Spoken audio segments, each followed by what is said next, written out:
the questions always ask, what is the important asset in there? It's and then, you. yeah, exactly. And people say, my home loan or my car or this and that. No one ever said, it's me.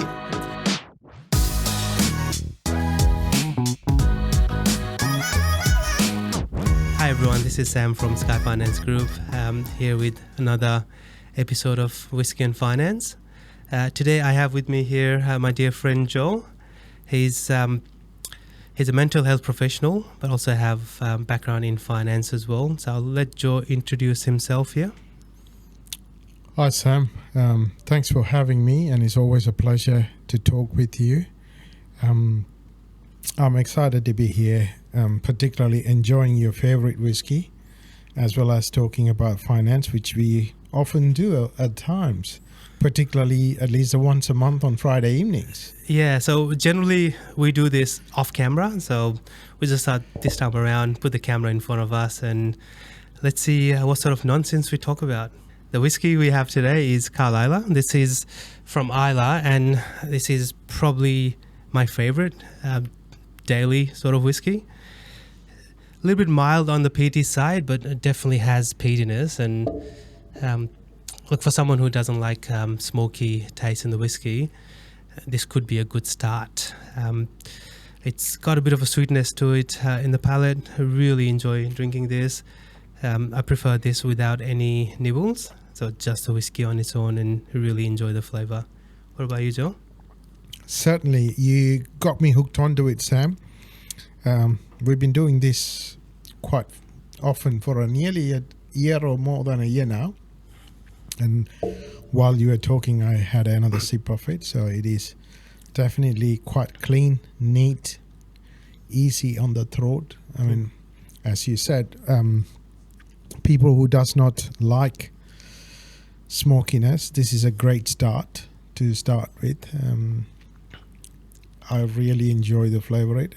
But as you said, look, I mean, it's an individual choice. If, as you said, you don't have to have a nibbles with it, but I could see that nice spicy sticky chicken wings or something. Or beef jerky. I think this really goes well with beef jerky. But more than anything, I think would be really nice to have a Cuban cigar in your hand, particularly when you're talking about finance and the whiskey. It goes really well with it, I guess. So we should do whiskey, cigars and finance. Finance, right, definitely. I'm not sure if I'll take on, not sure if I'll do that in the office, but we'll see. Maybe we'll do an outdoor one day. Yeah, absolutely. Why not? So talking about favorite things to talk about, Joe, finance has been one of your favorite topics as well throughout your career. You've had a decent career in finance as well. Do you want to talk about your transition from finance to mental health to owning your own business and property? Yeah, absolutely. Thanks again, Sam. You are absolutely right. Finance is something that I'm very passionate about, like to get to know, learning and know, talking to professionals, including yourself, everyone. I think my finance started when I moved to UK. Started to understand about properties, mortgages and things like that, even though it was complicated or it didn't go through my head at the time in early 20s. But I always had a dream of owning a property, having that. But I made that happen, but it was with a complicated at the time. Back in 2005, I bought my first property in UK. Then migrating to Australia while doing all of that, and then I always had a passion for mental health, which I found it came naturally with me. The way I can connect with people, communicate with people, it kind of resonated with me. Then I pursued my career from doing IT to going to working in banking and industry, and then went to do psychiatric nursing. But when I migrated to Australia, I didn't follow through, didn't go back to nursing because of my wife was pregnant with my second child, and so I had to find something weekend job to do that in there, and then tumbled into NAB, doing personal loans and credit card. and then get to know selling home loans. I had a really great mentors and managers at the time, Brendan, Andrew Abdamesia. They were quite remarkable in teaching me skills. And then obviously great Dick Ludovic, great salesperson, a great human being. They all inspired me to talk about finance. And while I was there selling home loans, and I got hooked on to one day a customer called and asked about SMSF, and I was like, what is that SMSF? And that kind of lead into create my curiosity to understand a self-managed super fund. And that began the journey, then gone into business banking a little bit, and then I left to come back to pursue my psychiatric or mental health career. And while I was doing all of that, I always followed through. I always had an eye and always followed about or kept an eye on finance. And then since 2011, I was dreamed about having a self-managed super fund. And it's been, I think I probably spoke to about 200 people, including banks and brokers, and everyone turned around and said no. And then in 2016, I managed to get that happen just before the regulations and everything just about to change. And since then, I never looked back. I wouldn't claim myself to be the smart or intelligent investor, but certainly I do have my foot in the door. And you have helped me with that, so many of that. So, and while I do that, you and I do talk about properties and finance and how to achieve a financial freedom and ambitious things. And yeah, here I am with you again with a nice whiskey and talking about the same things that you and I always loved about talking. Yeah, and ambition is one word probably resonates a lot with me as well, right? So I think you and I have similar sort of background, coming to Australia with virtually nothing. Yep. And really trying hard to make something out of it. Like I came to Australia in 2004. Sorry. I came to Australia in 2004, and you're young, you really don't know what you want to do, and you basically find whatever job you could find and work through. But for me, I think even from when I was a teenager, I knew I wanted to be successful at something. Although I didn't know what that something could be, and that's evolved through that's evolved through the teenage, and in your 20s you're trying to figure out which industry you want to associate with. The bank job for me was a luck of the draw. So I think when I was exiting telecommunication, I applied for maybe 20 odd jobs and somehow got into banking. I just got lucky, and of those 20 jobs, I've never been called for any interview, and this one interview I had, the very first one, I got the job. And from there, I think the passion started to evolve. Yeah. So first 3 months into the role, I got tapped into for a promotion, which again, I think we were in the same team in the home loans, selling home and investment loans to people who need it. Then sort of went to do my master's in finance, and I think that passion just grew. Like now I love finance. Every single job I had through the bank I loved. But I think on the inside, you always want to make something out of yourself, right? And I think coming from overseas in Australia, to figuring out what you want to do and just trying to always better yourself. I think that's what drives me, and I think it's similar motivation for you as well. And you're right, along the way you meet great people. Those names you mentioned before, Dirk, Brendan, that resonates with me as well, because I also got the opportunity to work with them. And you sort of, through the career, I've had other great leaders as well, which, you learn a lot from these leaders. But I think self-motivation is probably a big thing though, because I can see a lot of that in you. I do remember having a conversation just before you left the bank to pursue your passion, and you said you wanted to be a mental health nurse, and in the background I'm thinking, well, you already do have a good high paying job, and the banking as a career, you can achieve a lot, right? You can get to places, and financially it is rewarding as well. I think banking in general is probably one of the highest paid industry. So I always wonder, like, he must be really passionate about this. Otherwise, from banking to mental health, it's a drastic change. And I think not everyone not everyone have that mental capacity to be into the mental health. So good on you for doing that. How is the transition in your industry now, being employed in hospitals to actually owning your own practice? Yeah, it's quite a journey for me, as much as you gone through your transition as was, because you and I always kept in touch since 2011, on and off. So we kind of knew each other's where we're tracking and where we're traveling and things like that.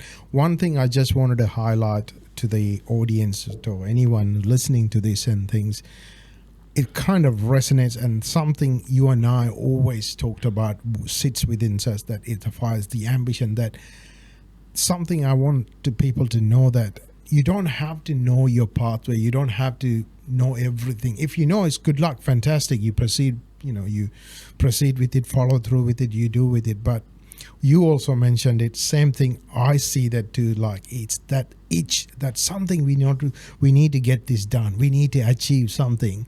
But we didn't know at the time how we're going to achieve that or what we're going to achieve that. But we wanted to get there, and then tumbled upon to different things, like a washing machine or tumble dryer, falling into different things. You did a lot of things.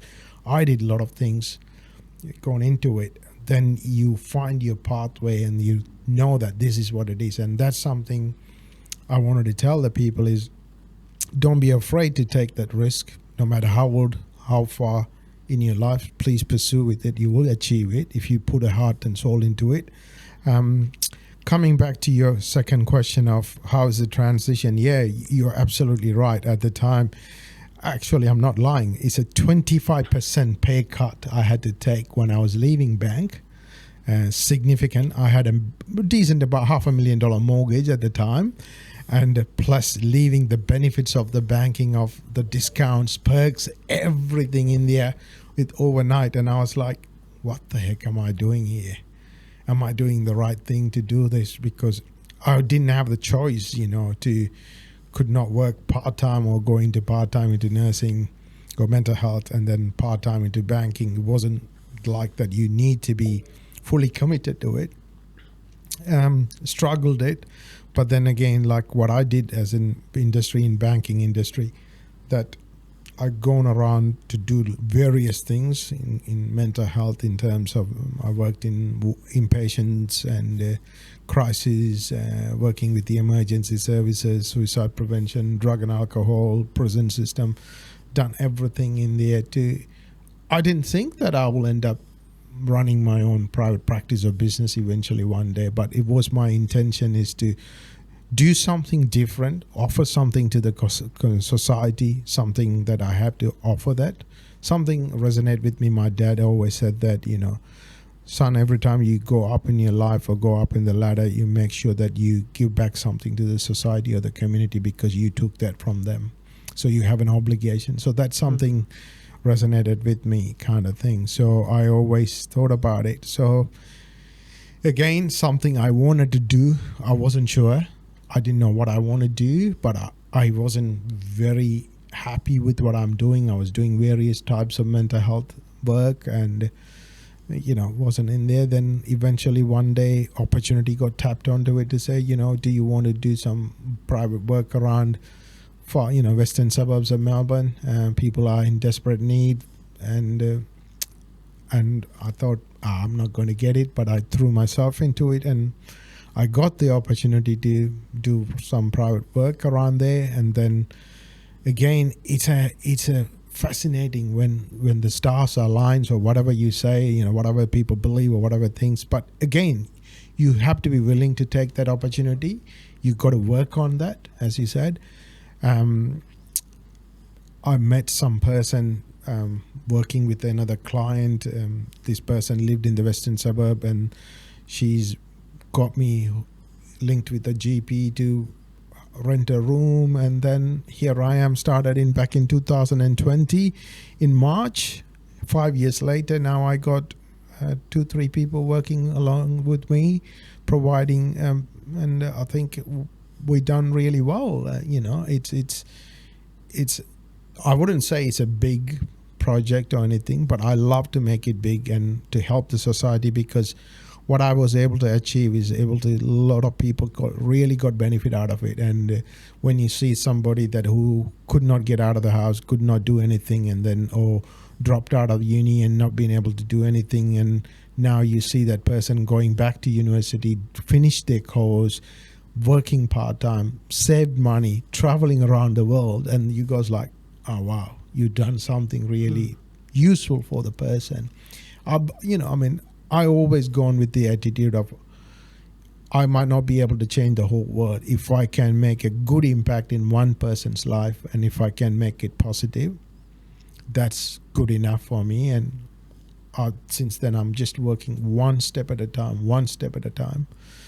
And I'm still working on it. It's a work in progress, like you doing. It's always a work in progress, isn't absolutely. it? And both you and I have different ambitions about doing different things. Yeah, and but it is, it has been. You and I know that we don't have enough time to discuss that. But the opportunities has provided us different aspects and avenues, and took me to places that I've been able to go to. Australian Parliament to Senate inquiry about talking about ADHD, autism, which because of that business opportunity that I was given, otherwise I wouldn't be able to have that. And it's phenomenal. And I think something you said sort of really makes sense. Just about opportunity and actually taking that opportunity.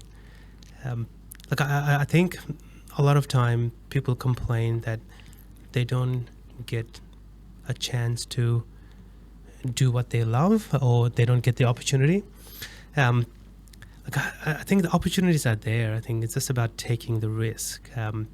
It's very difficult to leave a good paying, stable job, especially in finance industry, right? Because it's really stable. And start out from ground up building something, it's definitely a challenge. And you always think about, what if this doesn't work? And a lot of times what I find is people think about what if it doesn't work, and then the fear of not being successful is a hurdle for them being successful. Like if you don't pursue that dream and focus 100%, then you never know whether you're going to make it or not. I had a friend who I was having a conversation with, and he sort of expressed the interest about joining the business. The conversation was, oh, look, I really want to have stable income while I start the business. So can we do it part-time? And my response was, no, it doesn't work, because then your energy is divided. So when you're in a path where, whether this is something you're passionate about or not makes a difference. But if you have 2 foot, like if 2 foot one on each board, then they're going different direction, and you're going to get split into half. It's not going to work, because you're not splitting your time. Sorry, you're not giving 100% of your time to one or the other. And if you're starting a new business venture, like giving half the time, it's never going to work out. Because you always tend to lean into the safety net once things start to become uncertain, and then. The opportunity is there. It's whether you're willing to take it, and if you're willing to take it, you have to go 100%. Yeah, you got a point there, but I guess one thing I just wanted to point out there, Sam, is that there are different. Obviously, I understand your perspective, particularly in the finance industry. You can't have two different running a business and doing something, working as a PAYG. I don't think it would, but that's happened to me a few times. So for an example, like as you said, that I wanted to highlight a couple of things there. It's you have to take risks in there. Particularly, I always taken risks. Obviously, when I left Sri Lanka to go to UK, it was a risk. When I went to UK to come here was a risk, and everything's a risk. I read a quote somewhere. People say I don't want to take risk, and the quote somewhere in the book it says, if you choose to live, you're taking a risk, and if you choose to die, you're also taking a risk, because if you wanted to die, then you might be wanted to. I know it's a bit of a sensitive information, but again, it may not happen.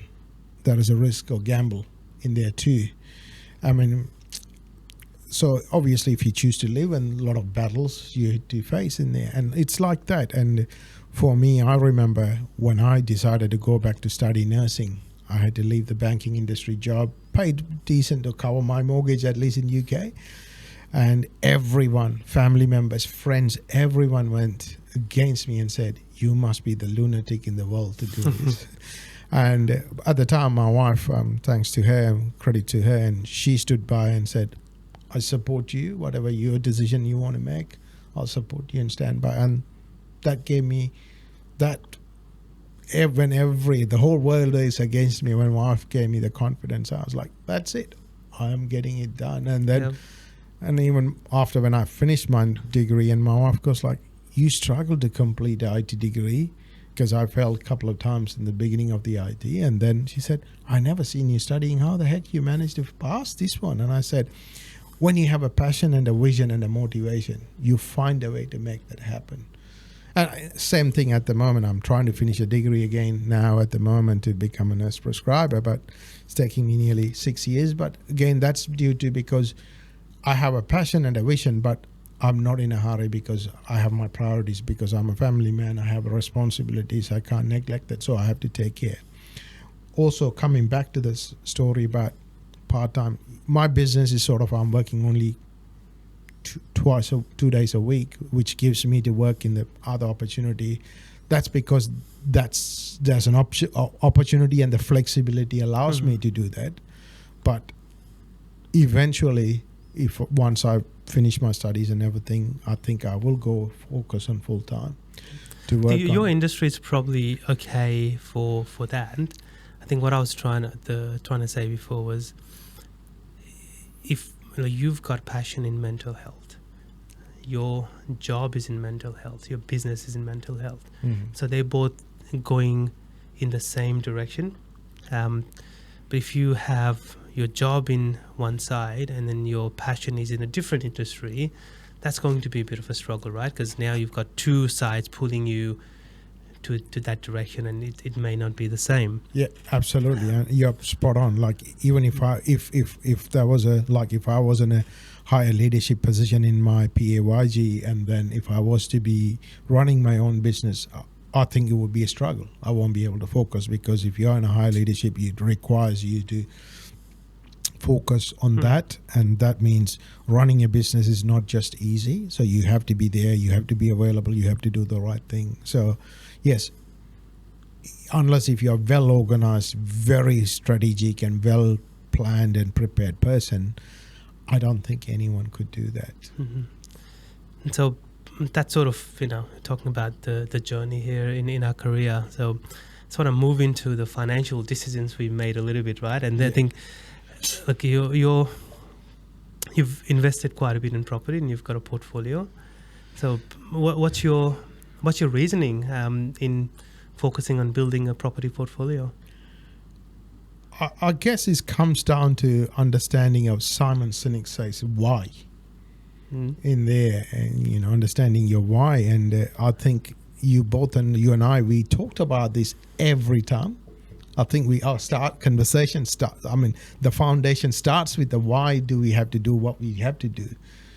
We don't have to, but why do we keep on doing these kind of things? In fact, I'm going to have a conversation, probably I will do off mic, but I might better ask you while on the mic, so you're not going to hit me with it, because you told me to slow down. No, anyway, coming back to you is that it is a really fascinating game, and it's keep you on toes, keep you motivated.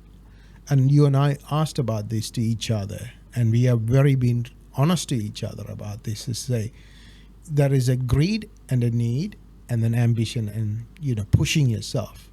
And we both understand, and we know that what we do, the reason we do is to provide a comfort for our families. Both you and I know that we are quite happy to live in a pretty, pressurized environment. That's why we both came from. We survived, we did okay. And we are also, when we came here, we did not have all this, comfort that we enjoy at the moment. But we survived and we progressed through. But we always gone above and beyond to do what we wanted to achieve. That's probably the reason why we do this, is for our family to do that. Coming back to you is that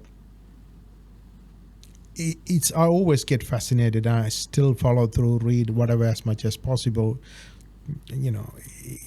understanding about the wealth and the strategies. And, I only know a tiny bit. There's always more to learn. Yeah, absolutely. And it's like drinking a nice whiskey, you never, once you had a sip and it goes like, it's quite tastes nice, that's it, I wanted to finish, just leave it there. No, you just wanted to, I want to have another one more sip and see how's that going to make me. And it's just like that. That's how I see that in there. That's a very interesting analysis. Yeah. So I want to sort of talk on the technical side of it. Yeah. So the way I see it, the relationship between business and property, is property is the one that's going to help you create wealth. Now, business is the one that's going to facilitate. The business is the one that's going to facilitate the property side. So I'll probably just on the detail side. So if you're running a business, you've got the cash flow. Yeah.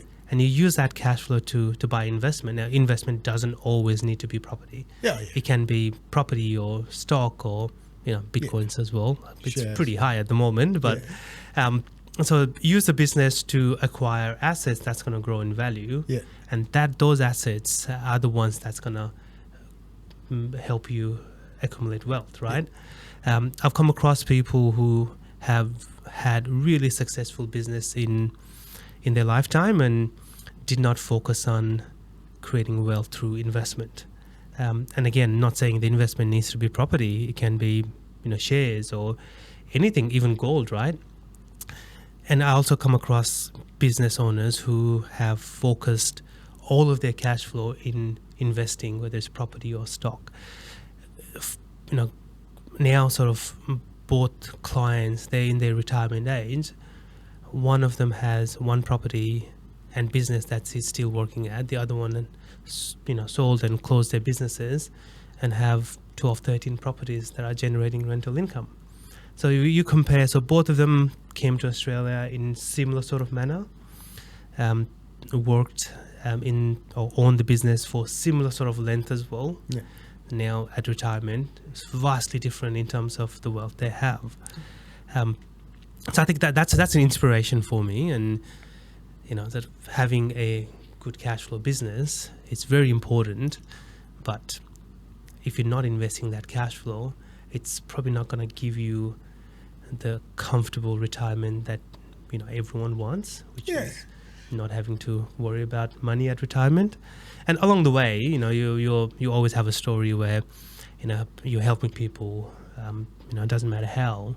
If you're providing a service, then you're helping someone somehow, right? And you kind of try to balance the helping part versus the self growth as well. And along the way, if you can accumulate wealth, that's probably an ultimate goal. Like Absolutely. I grew up wanting. So there was, I think this was when I was 12 or 13. I can't remember what car it was, red, but red convertible. I don't think it was a Ferrari, just because I remember the lights. Yeah.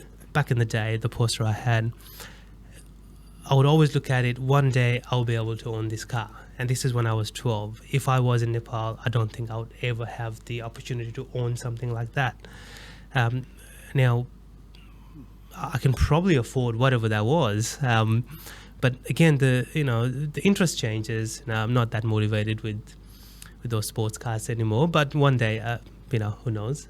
Are you still shopping around and catch you hanging around? No, Mercedes? I'm not. I saw you looking at what was it? SLK? No, what was it? No, it was a GT. Yeah.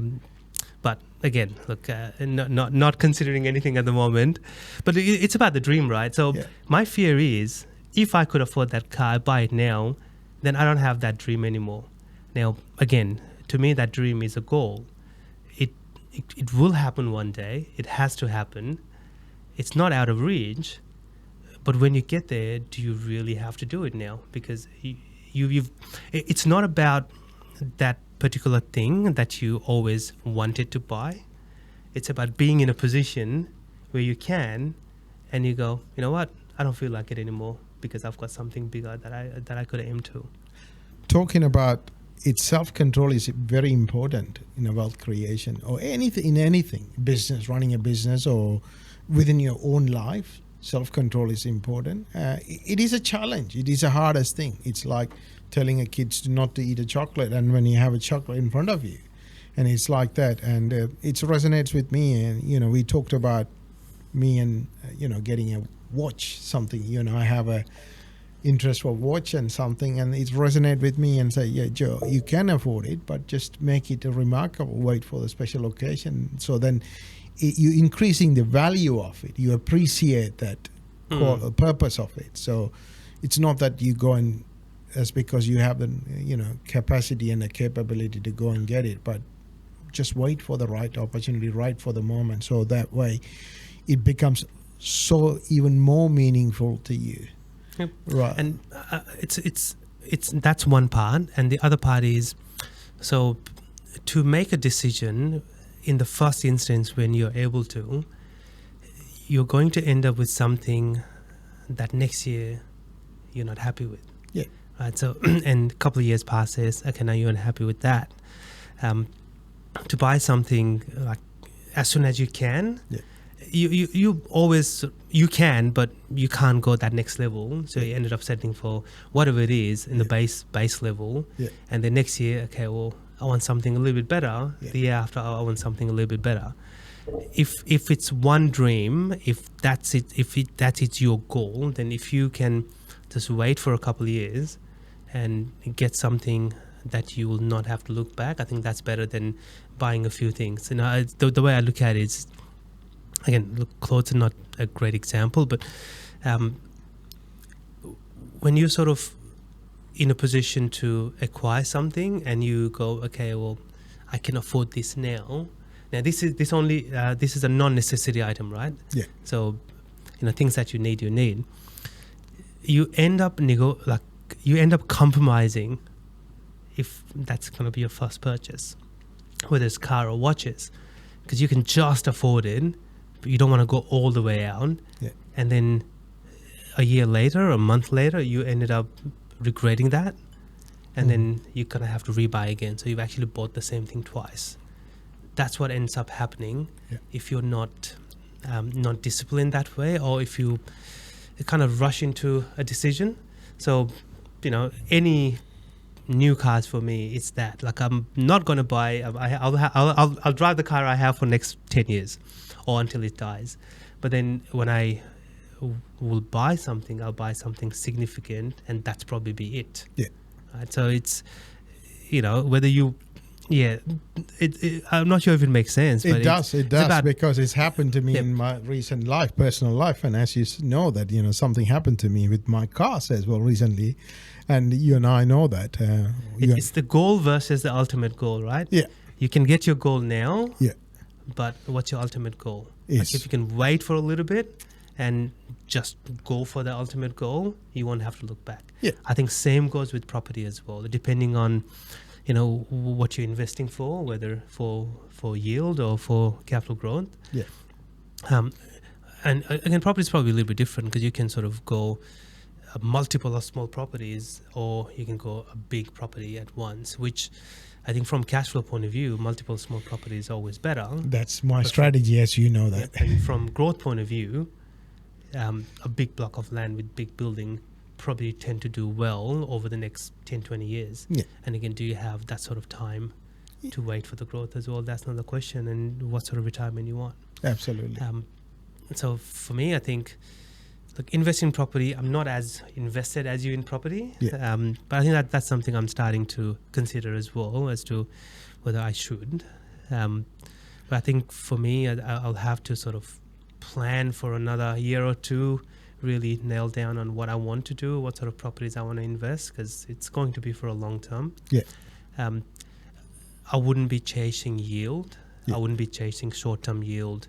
I'll probably be chasing growth. Yeah. So it means I'll have to really bring everything together to make that happen, right?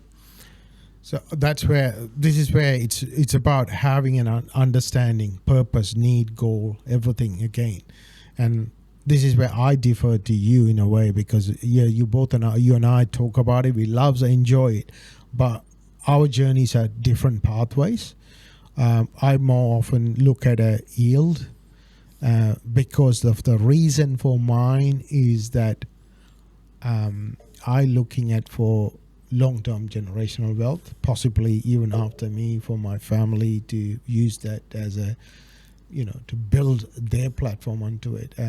For me, at the moment, as you know that I don't buy and go and buy, even though if I could have, but I normally go certain price limit within my self-managed super fund, purely focusing. There is a little bit of growth in there, not significantly the amount what you and I would consider is a great area to go and do that. But whereas our yield mine is like, for an example, like if my ambition is if I can build my self-managed super fund for 120,000 a year for me and my wife to retire in 15 years time or 20 years time, that is a pretty decent income. But I know that it will generate more than that, and then there will be a growth with probably 1.5 to 2 million worth of assets in there. That's what I target for.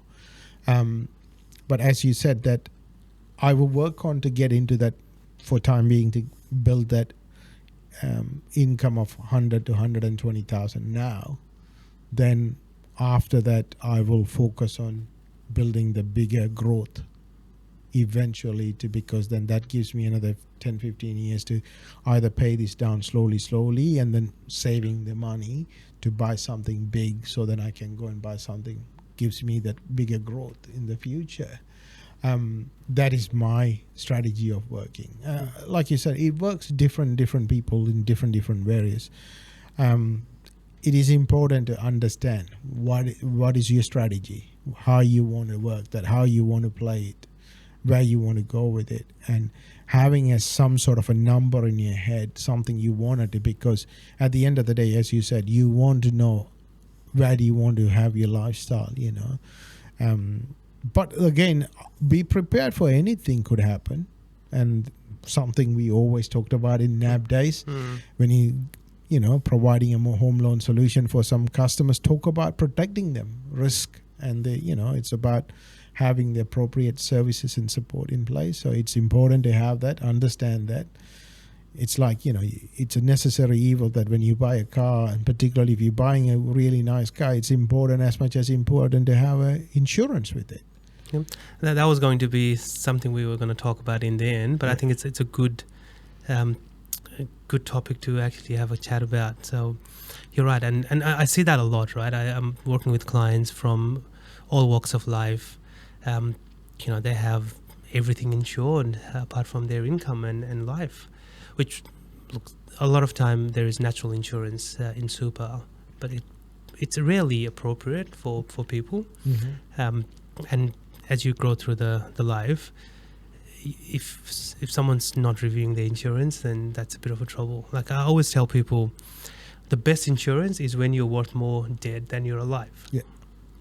So what I meant by that is, if you're alive, you have your mortgage, you've got your repayments to make and all of that, and you have income as well, which the family which as a part of that. And if you die, you don't have that income coming, but you still have that liability. You leave behind all of your liabilities as much as you leave behind the assets, right? Absolutely. And if your family doesn't have a source of income to retain those assets, then it's going to be a bit of a nightmare for the survivor partner and the kids. I don't think you can ever be overinsured. Yeah. Most people in Australia are underinsured. Absolutely.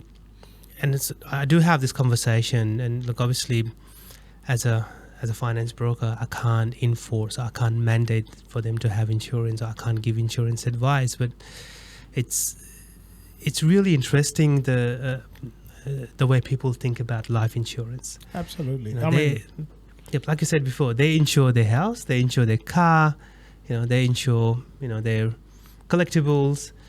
How much life insurance you have? I've got nothing, which is bizarre. It's bizarre. I think it's just a mindset thing. Like people don't understand the problems that they will leave behind when they die.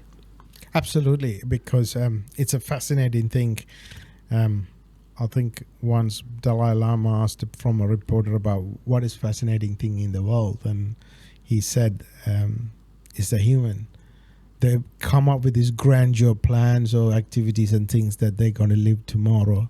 There's no certainty says that this person, it's a fascinating thing to talk about is while you're here is that, the Air India plane and, how the 275 or 76 people die and one guy just walk out.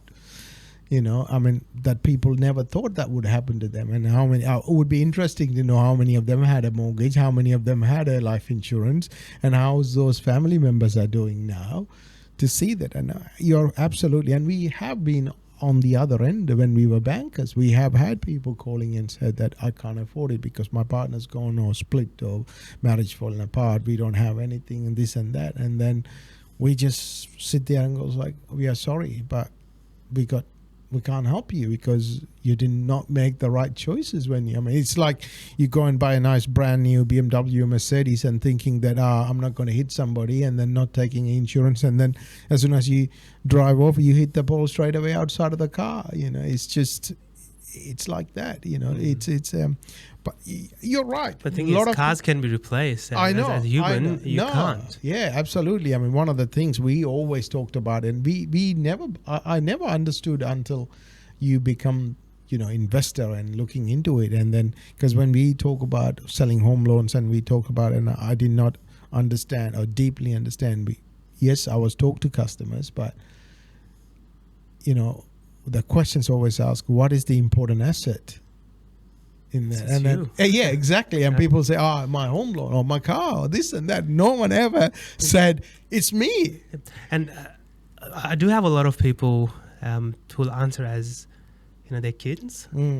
I don't disagree with that. Yeah. But I think you yourself needs to be the most important asset, because if you're not around, your kids are not going to get looked after. Absolutely. And if you don't plan for when you're not around, what's going to happen to your partner, to your kids, then you're probably not placing them first. Absolutely. I think for me, if I put myself first, that means I'm putting my family first. Yeah. If I'm there, they're going to get looked after. If I'm not there, then it's a bit of a struggle, right? And especially in Australia now, like everyone has large mortgages. You look at the household, like house prices now, and then look at the mortgage. Yeah. One income while you're looking after the kids, it's just not sustainable. Yeah. It was quite interesting what you said in Australia. Is I think it's only the 30% of the population do have a mortgage. And apparently 6% people own a property and do not have a mortgage. 60%. 6%. 6%. Okay. So the other, what's that? Other 74%? Yeah. Sorry, 64%. 64% renting in there, which is one of the biggest Australian dream to own a property. But it also highlights that nearly 2/3 of the people do not have a property. And then 1/3 do have a mortgage. And then as a significant... It's a very minority that don't have a mortgage. But obviously those people are really, back in those days, they worked hard, they understood, and everything is not that. But as you said, it would be interesting to understand the statistics to find out how many of those people out of 30% have a mortgage more than $1 million. And how many of them are actually insured? Yeah, interesting to know that. Absolutely, yeah. Like in some ways, I think Australia, we have it a little bit better than if we were in other countries. Yes. You know, we have super. There is some insurance in super, not great, but at least we've got something. Actually, I was reading. Is there anything else you want to talk about? Yeah, it's about the superannuation. It's just interesting because I read again there was on a channel. What is that? The channel lines that the thing comes after Current affairs or something. There's a 12,000 or 12,500 people who invested in superannuation. Apparently, this Guardian or some organization, I haven't gone too much into details, but lost about nearly $1 billion worth of super. When they're retiring, they're not going to have anything because they invested in the wrong. But ASICs got involved, and I don't know what's the government in the air. So I guess it is important to have a very good financial understanding. One of the biggest problem that I faced working with the emergency services in Australia, 2 or maybe 3 main aspects the Australian lacks of. One is a health literacy. Do you know if you had a mental health breakdown or if you had a health issues, where to go and get what help? I do. It's called Joe. Yeah. But you're right. Most people don't. And I think the financial literacy is probably the second one. Absolutely. And second thing I was about to say is the financial literacy, because both you and I know, working in those banking days, how many clients calling and asking for an overdraft because their account is already 50 cents dollar overdrawn, and warning and said that you need to fix that before even we can apply a temporary overdraft, because it's not something we want. It's not that we don't want to give it to you. The system would not let us do that.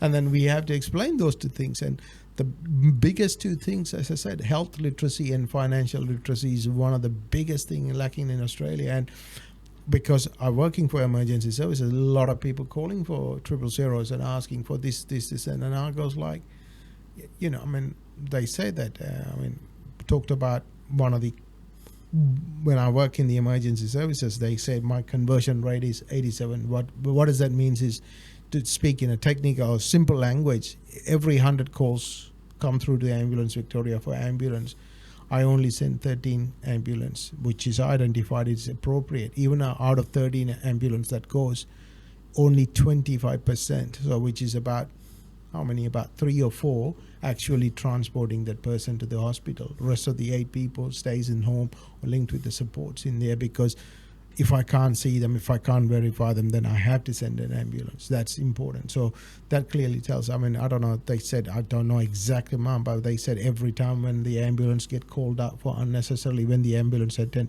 it costs $3,500 of taxpayers' money. You know, if somebody's calling and say, oh, I just got a bit of a, panic attack, and things like that. So people, I'm trying to educate people. Please do understand, mindful of, because somebody's having a actual heart attack or stroke versus you're feeling a bit anxious and overwhelmed. Think about the, importance of, because we don't have a freaking 7 million ambulance in Victoria to go and to everybody in there. So we don't even have a 700 ambulance to do, I guess. Yeah. So, and the other thing is, as you said, it's important to ask about is finance literacy. Understand. I think the issue with finance education is, I don't think there's appropriate finance education in school. I haven't seen year 10 or year 12, 11 curriculum, but the practical finance education, that's probably really lacking in school, like not just in Australia, I think across the world. It's globally. Yeah, it's look, they have finance textbooks, but it's probably more theory based. Yeah. The practical finance education, I don't know in what circumstance it could be implemented in school. I think it's something that has to be. Yeah. And I always think about sort of when is it appropriate to teach my daughters, right? So obviously talking about kids now, on how, like when you introduce finance related topic. I was having a conversation with my daughter last week, and she was talking about wanting to buy something. Yeah. Now she's been good, child, like she's not a demanding one, but I still think there's a because I can talk to her about finance, and she was here in the office in her last school holidays, and she was laminating some papers for us, and she got paid for that, a few cents. Like, I think she made $5 by laminating 100 pages. So she took home that money. I don't think she understands the value of earning that money. While she actually saved that money and not spend it. Yeah. And sort of a couple of months later, she went out and bought coloring books for that, exact $5. If we could sort of start talking to kids about finance from when they're in grade 2 or 3, just a little bit, why is money important? Why is it important to save? And what is becoming financially responsible mean? Like a little bit in each grade. Yeah. It could be one class per term, Yeah. like the 4 classes, and having a finance professional, and it doesn't have to be an actual course as well. I think having guest teachers to talk about finance for an hour every term, Yeah. like if you have that consistent across the grade, by the time they are in grade 11 and 12, they would have gone through 40 an hour or half an hour sessions of financial coaching. Yeah. I think that helps. Absolutely. Like not everyone's going to take in well, but at least sort of you're trying to educate most of the people about being financially literate. Yeah.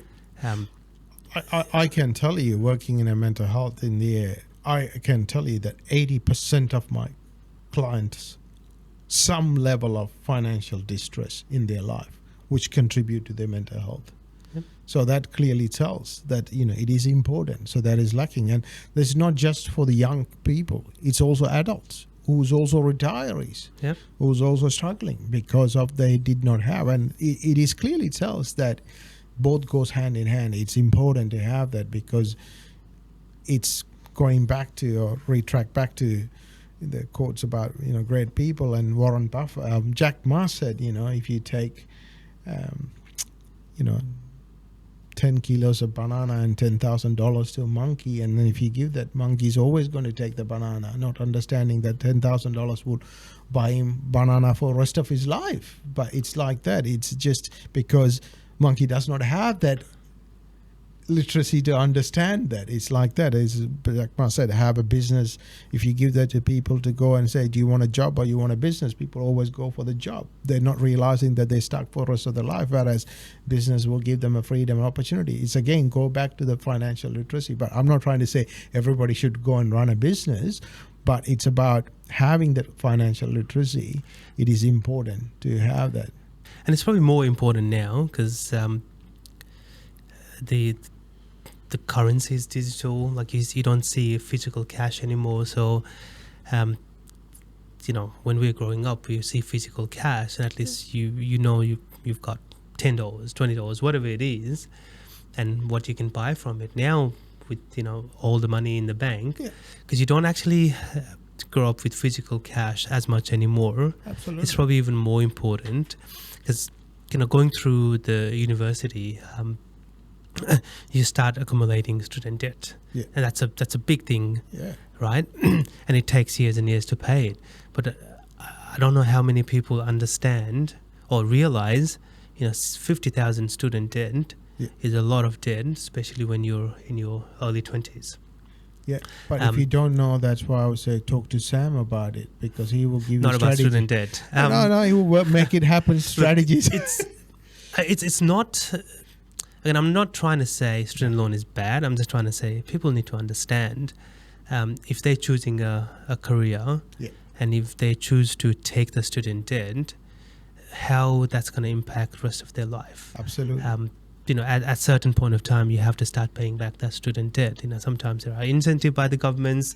That's well and good, but bulk of it you still will have to pay.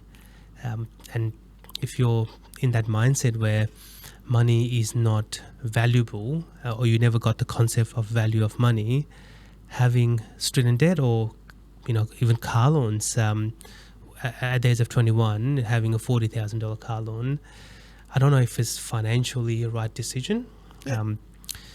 But people, if they're not educated earlier on about financial responsibility, the first time you have a full-time job, you're going to go and buy that expensive car, and probably 30-40% of your salary goes into the car repayment. And if ever they have to move out and find a place to rent by themselves, then you've got 30-40% gone to the car loan, another 30-40% gone to rent. Then you're left with 20 or 30% of your income to cover your living expense, which is going to be tight. Absolutely. So it is very important to have finance literacy program of some sort in the school, and if we start earlier on, that's better than not having it at all. Absolutely. Definitely, mate. 100%. Could not agree. So I think we're probably coming towards the end of our session here, Joe. Look, final takeaway. What's your one advice to people who are looking to either getting into the property market or becoming self-employed? Regardless of what it is, talk to a financial planner or broker or somebody who's in the finance. Understand that. And go and talk to different people. Don't just stick to one person. Like when I started my self-management, I said I talked to nearly 200 people from different banks to different brokers. And everybody said, can't be done with my super balance just having a significantly, far less than what is required at the time. But I made that happen, and you know that. And so there's always a way to get things done. And within legally and within reasonably. But again, push yourself. Don't take no for an answer. Follow your dreams and ambition. Excellent. So mine, look, I was probably in a similar sort of tone. I would say be clear about what your goal is. Then have a really clear plan, step by step, what you need to do in order to get there. Leave room for changes in along the way. Having a plan is great, but if you're not flexible and you're not changing the plan as you progress through, you're probably going to end up where you wanted to be at the start of the journey. But as the journey progresses, the goalposts need to change as well. So I think for me, having a goal, it should be achievable, but it should not be achievable easily or in a short time. Yeah. Otherwise, you're not really working on a long-term goal, right? Absolutely. And once you sort of have a clear plan, flexible, clear plan, you know what your goal is, and just chip away bit by bit. Don't wait for tomorrow. So, if you have a few items on your list for today, don't sleep until those list is completed. Otherwise, you push things tomorrow. Today you might push one thing out, tomorrow you're going to push two, and then that starts to become a habit. So do everything on your list on timely manner and just focus on it. Don't get distracted. That's a great advice, Sam. All right. It's a great conversation with a great whiskey, mate. On that Thank note, you for that. Joe, thank you very much for your time. And we're going to have a couple more, but probably off camera. Thank you guys for listening to us. And I hope you enjoyed our conversation and look forward to seeing you again.